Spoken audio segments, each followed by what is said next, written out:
Fala, meus guerreiros e minhas guerreiras, tudo bem com vocês? Meu nome é Carlos Dalto, sou professor de Geografia do Brasil. E aqui no cursinho de hoje nós vamos dar início à nossa aula de solos da nossa apostila do capítulo número 7. Também essa é a aula número 7 da parte 1. Então, pegue seu lápis, seu papel e sua caneta, vem junto comigo tirar todas as suas dúvidas.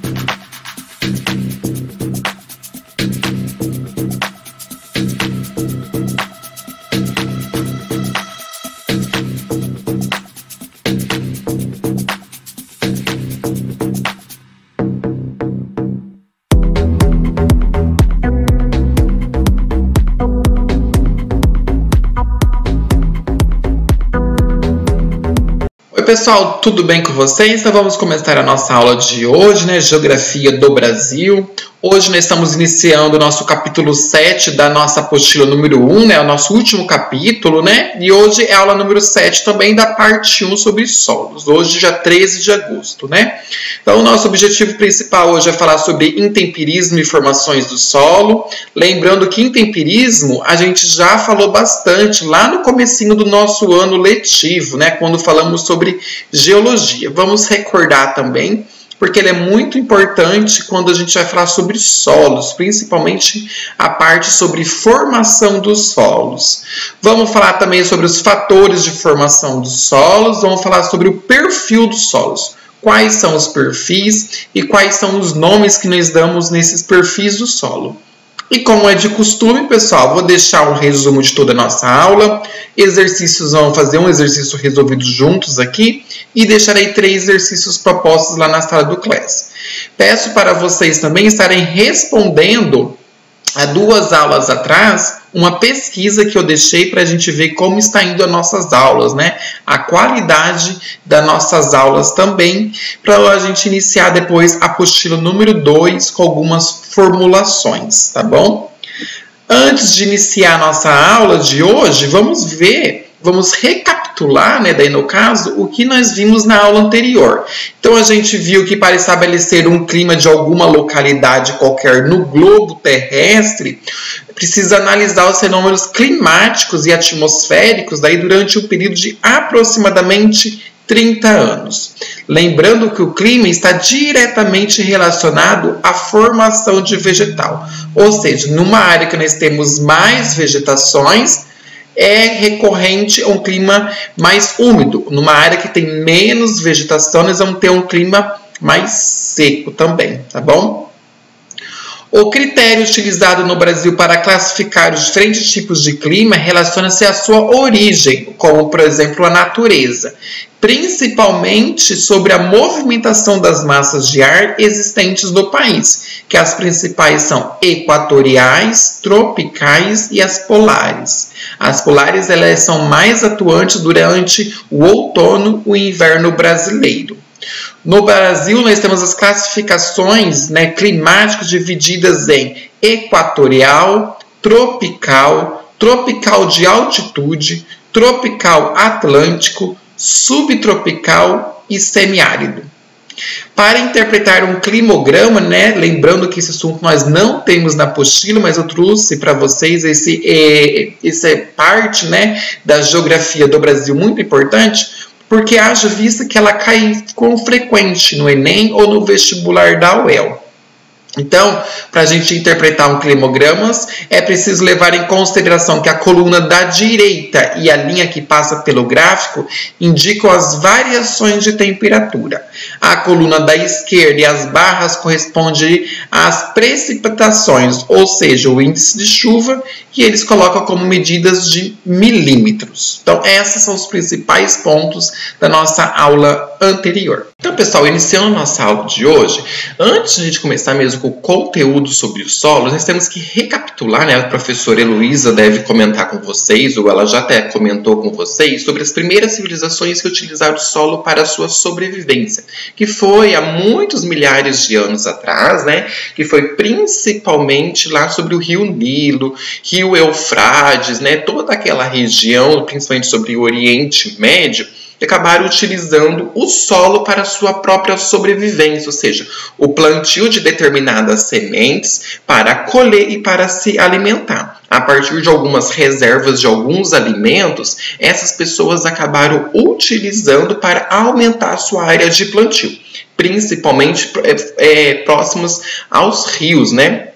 No caso, para eles utilizar as águas dos rios para aguar as suas plantações, ou até mesmo durante as enchentes, que as enchentes, por muitas vezes, elas serviam para aguar, para alimentar as plantas e para trazer nutrientes suficientes para que aquela planta se desenvolvesse. Agora, vindo ao Brasil, pessoal, nós temos que lembrar que as primeiras localidades, né, onde foram utilizados para fazer o plantio, ou seja, a utilização dos solos para a gente ter uma colheita, seja ela para a exportação, como foi feito principalmente a partir, né, de 1500, né, que várias plantações foram realizadas aqui no Brasil e foram levadas para algumas outras regiões. Portugal, Espanha, Inglaterra, principalmente nós estamos falando sobre a cana-de-açúcar. A cana-de-açúcar teve suas principais características sobre o litoral brasileiro, né, principalmente, né, sobre a zona da mata, né, principalmente, né, que são terras férteis, como nós vamos ver posteriormente. Mesmo nós temos o sertão nordestino, onde nós temos um solo muito pobre, né, por falta de precipitação sobre aquela localidade. Mas sobre o litoral, sobre o nordestino, nós temos os solos muito férteis, tá bom? Então, recapitulando sobre o Brasil, os solos foram muito utilizados já desde a sua colonização e posteriormente foi aumentando para o interior. Como, por exemplo, nós tivemos a cana-de-açúcar, que foi uma das principais culturas, depois nós tivemos café, tivemos algodão e algumas outras culturas que utilizaram o solo brasileiro fértil para ter as suas plantações. Antes de a gente falar as propriedades do solo, nós temos que ver algumas características principais, como, por exemplo, os solos, eles são corpos naturais formados pela degradação das rochas, ou seja, é uma rocha-mãe que ela vai se degradando a partir do intemperismo físico e químico, que vai surgir algumas outras rochas. Vocês vão ver também, pessoal, durante a nossa aula, que vários desses assuntos a gente falou lá no começo do ano, durante a nossa aula sobre geologia, né? Lá quando a gente falou sobre as principais rochas, como elas se formaram, nós vamos ver muitas coisas comuns também.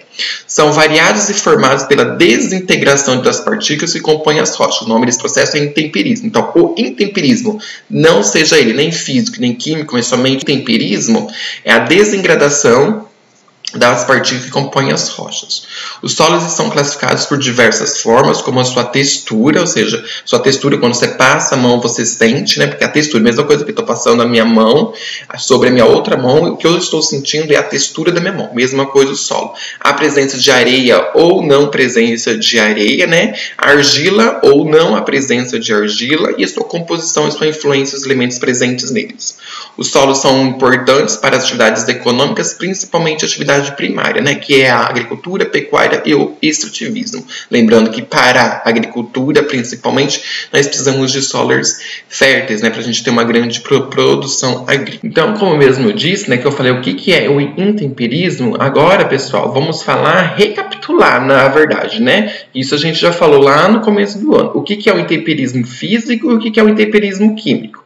Lembre-se, o intemperismo físico para os solos é responsável pela degradação da rocha, ou seja, é a partir do intemperismo físico que nós temos a degradação. Uma rocha-mãe, ela se transforma ela acaba se decompondo, né? Ela acaba se trincando, né? Para se formar outras rochas também, ou melhor, ela se quebra, como eu mesmo disse. É como se ela ficasse exposta, né, ao tempo livre e ela acabava aqui se trincando e acaba formando algumas outras rochas, sem alterar a sua composição química de cada pedaço. Com esse processo, grãos de tamanhos relativamente grandes são gerados como grãos de areia grossa, ou seja, então eu tenho uma pedra como se fosse aqui, ó, deixa eu pegar, como se fosse este material aqui, ó, que vocês podem ver que é uma caixinha de óculos, eu deixava ele por milhares e centenas de milhares de anos ao ar livre, ele acabava aqui se trincando e se formava-se pedaços menores, tá bom, pessoal? O intemperismo químico já é responsável pela decomposição de pedaços das rochas, ou seja, aqueles pedaços menores que foram gerados a partir do a partir do intemperismo físico, pelo processo anterior. Esse tipo de intemperismo é ligado à ação da água e das altas temperaturas, ou seja, quanto mais úmido um local e quanto mais quente e úmido, né, um local, maior vai ser meu intemperismo químico, ou seja, essas rochas vão acabar se transformando em rochas muito menores do que um grão de areia. Provocam reações químicas com minerais constituídos de grãos de areia, alternando-se de forma mais intensa, gerando assim os grãos de argila, né? Então, como que funciona todo o processo de intemperismo de um solo? Então, nós temos uma rocha-mãe, ela fica exposta ao ar livre. Com o intemperismo físico, ela vai se quebrar e vai se constituir em várias rochas. Após este momento, a partir do intemperismo químico, que é o quê? As altas temperaturas, e também quando nós temos as precipitações, o que? Ela se transforma como se fosse esse intemperismo físico, são grãos grossos de areia, ele vai se transformando com milhares de anos em grãos de argila. Então, é todo um processo. Este processo, pessoal, não é rápido. Esse processo leva centenas de milhares de anos até a gente ter um grão de argila, né? E isso, pessoal, depende muito de cada localidade. Por exemplo, se eu tenho intemperismo químico, ou seja, quente e seco, sem precipitação, este processo, por muitas vezes, ele não vai chegar a um grão de argila. Por quê? Para a gente chegar a uma rocha-mãe, que seria o intemperismo físico, até a gente chegar ao intemperismo químico, que é os grãos de argila, nós temos que ter temperaturas elevadas e nós temos que ter, principalmente, nós temos que ter precipitação. Por isso que a região do sertão nordestino, o solo, pessoal, caso alguém já tenha a possibilidade de viajar até o sertão nordestino para conhecer todas as características físicas e químicas de toda a localidade, vocês vão perceber que o solo ele é mais grosso, pessoal. Por quê? Lá nós temos altas temperaturas e pouca precipitação de chuva. Diferentemente quando nós temos aqui na região aqui do norte do estado do Paraná, nós temos que altas temperaturas em determinadas épocas do ano, mas com as características gerais. Nós temos umas temperaturas médias elevadas aqui no norte do Paraná e nós temos uma regularidade também de precipitação, o que faz nós termos uns solos mais férteis do mundo todo. Aí, pessoal, ainda dando continuidade sobre a formação dos solos, aqui tem mais algumas características, né, que eu acabei expondo para vocês, né? Algumas características que nós não temos na nossa apostila. Então, eu achei importante estar registrado para vocês estarem lendo e estudando para o vestibular da UEL, tá bom? Então, a formação do solo, como eu já me disse anterior, ele é chamado de intemperismo, ou seja, a degradação de partículas das rochas e minerais que alteram suas propriedades químicas. Lembre-se, o que altera as propriedades de uma rocha são as propriedades químicas. As físicas, elas continuam as mesmas, tá bom, pessoal? São fatores que contribuem para a formação do solo, ou seja, o material originário. Ou seja, o que seria esse material originário se aparecesse na sua prova? É como se fosse uma rocha matriz ou uma rocha-mãe. Então, eles podem chamar de material originário, eles podem chamar na sua prova como rocha-mãe ou rocha-matriz.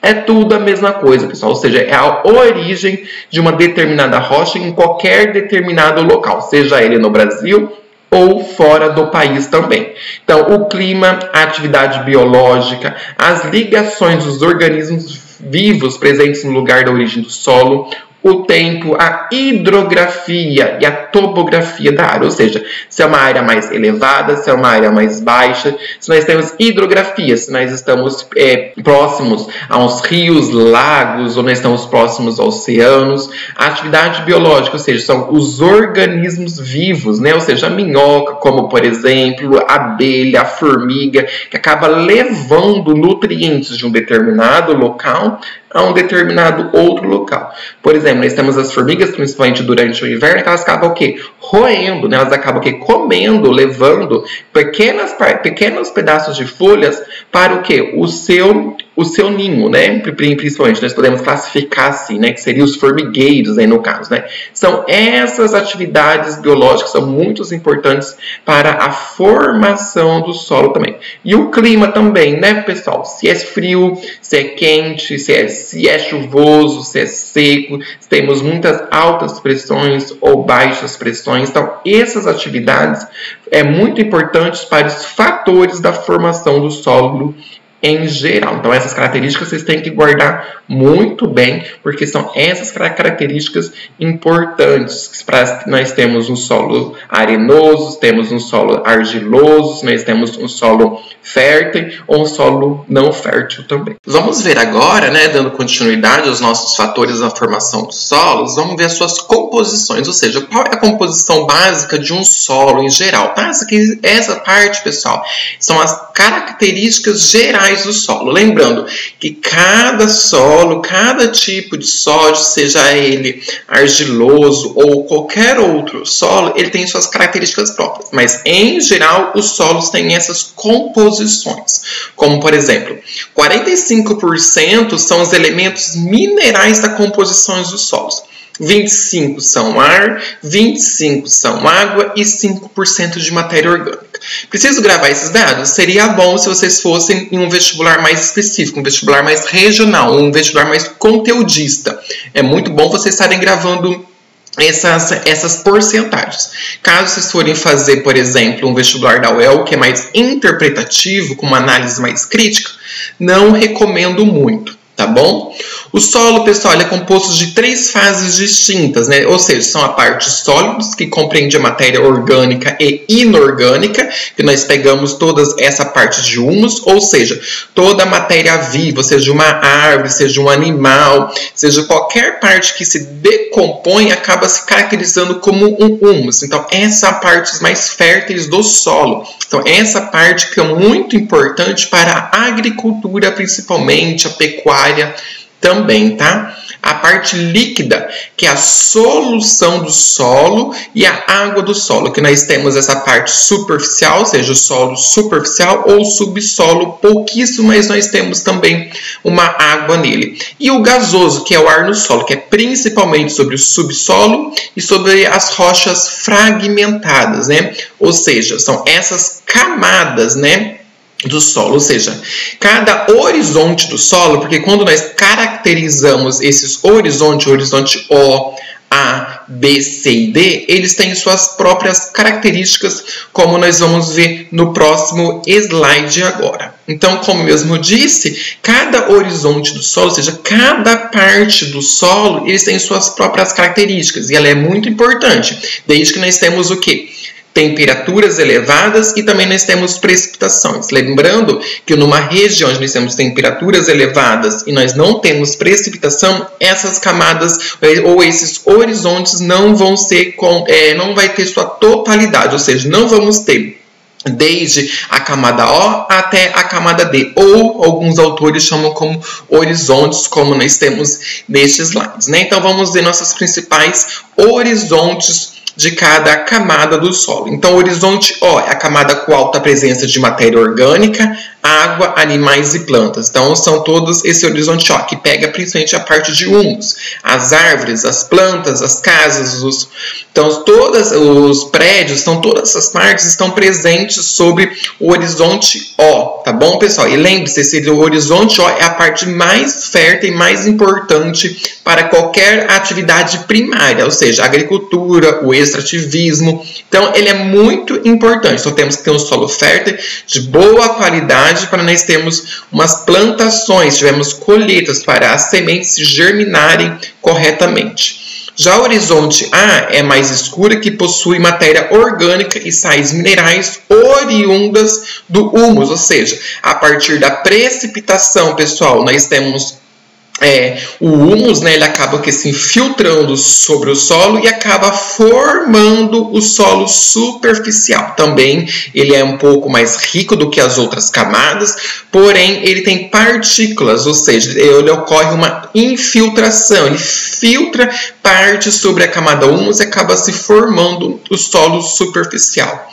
Depois nós temos o horizonte B, acumula sais minerais e matérias dos horizontes O e A, possui presença maior de ar. Então, pessoal, o subsolo, que é a camada B, então ele é nada mais, pessoal, do que uma junção das principais características do O e A, ou seja, a partir dos seus sais minerais, né, dos horizontes, ou seja, as partículas de todo o humus e sobre o solo superficial, e acaba formando o subsolo. Lembrando-se que a partir do subsolo e a parte também do horizonte C, que são as rochas fragmentadas, são as únicas camadas que nós temos a principal parte, que é a da presença do ar, né? Aqueles 25% que eu falei para vocês, praticamente quase toda a sua totalidade está sobre o subsolo, sobre as rochas fragmentadas, tá bom? Agora, o horizonte C constitui-se por fragmentos de rochas desintegrados do horizonte D, grande presença de ar. Ou seja, é a partir do horizonte D que as rochas vão se degradando, que eles vão soltando aquelas partículas e elas vão acabar formando as rochas fragmentadas. Até o mesmo, pessoal, rochas fragmentadas vem de fragmentação. Ou seja, pessoal, são que pequenas rochas que acabam se formando esse horizonte C. E também é no horizonte C, por nós temos rochas de vários tamanhos e entre um e outro nós temos a presença de ar.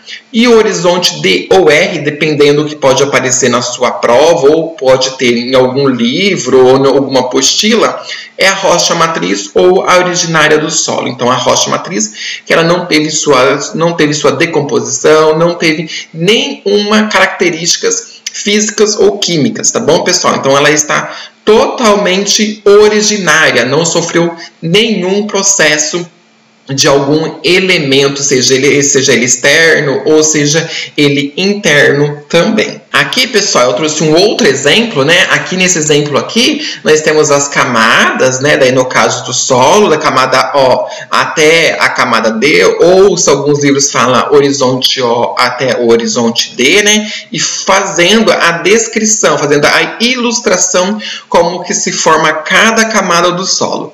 Porém, neste outro desenho, eu coloquei alguma outra fragmentação para vocês estarem vendo, né? Aqui a imagem da webcam está em cima, mas aqui é o solo maduro, ou seja, o solo das suas características principais, ou seja, um solo fértil, né?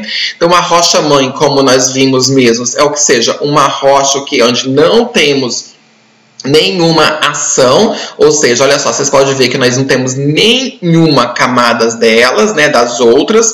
A partir do momento nós temos o solo jovem, ou seja, os solos jovens a partir da precipitação e da insolação, ou seja, o sol, daí no caso o vento e todas as outras características climáticas principalmente, e também das características biológicas, né, que é muito importante, ela vai ocorrendo a sua transformação. Olha só, a rocha-mãe vai se transformando até chegar na sua última fase, que é esta fase aqui, ó, rocha madura, seria esta tipo aqui de solos, ó, camadas dos solos, tá bom? Então, é muito importante vocês estarem gravando também. Então, ela vai chegar nessa última fase, que é onde nós temos grandes árvores, nós temos grandes pastagens, enfim, nós temos as características de cada particularidade das camadas do solo.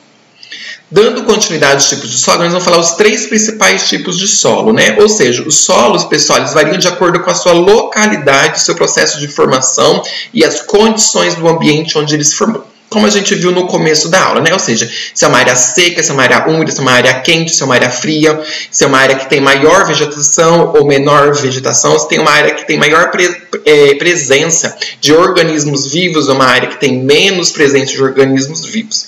Essas são as principais características que faz a partir da sua formação dos solos. E aqui eu apresento o primeiro solo, né, que é os solos arenosos, com muita presença de areia, como vocês podem ver, olha só a imagem, parece até mesmo areia, né, sobre essa imagem, e com pouca umidade. Daí essa é uma outra característica que nós podemos ver a partir da imagem, né, que são que as folhagens das pequenas árvores, que elas estão secas, né, são árvores secas ou com poucas folhagens por falta de umidade e pela questão do solo ser arenoso.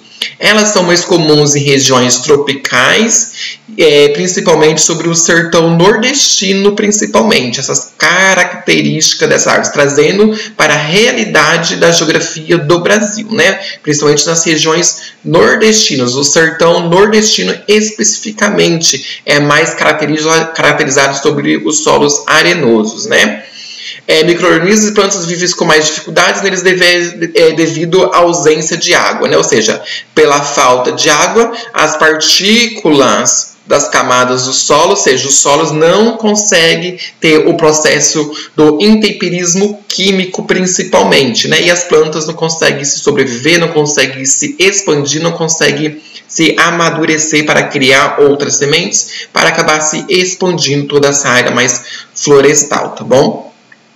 A outra característica, nós temos os solos argilosos, né, que é a presença aqui no norte do Paraná, no sul de São Paulo, nós temos no Mato Grosso do Sul, Santa Catarina oeste do Rio Grande do Sul e algumas partes sobre o Paraguai e sobre a Argentina também. Então, os solos arginosos são menos arejados e mais compactados, portanto, são mais úmidos, pois a água fica retida por mais tempo neles devido à sua lenta infiltração. Sim, os solos argilosos, pessoal, principalmente quando nós temos a precipitação de chuva, por exemplo, aqui na região aqui do norte do Paraná, é muito importante que a precipitação ela seja lenta, principalmente, né? Não seja aquelas pancadas de chuvas fortes, porque ela acaba trazendo prejuízo para a agricultura, né? A água somente escorre na parte superficial do solo. Não, temos que ter precipitação lenta para nós termos infiltração de água, né? A terra roxa é um dos principais tipos de solo arginosos e de coloração vermelha rocheada, encontrado em vários estados, como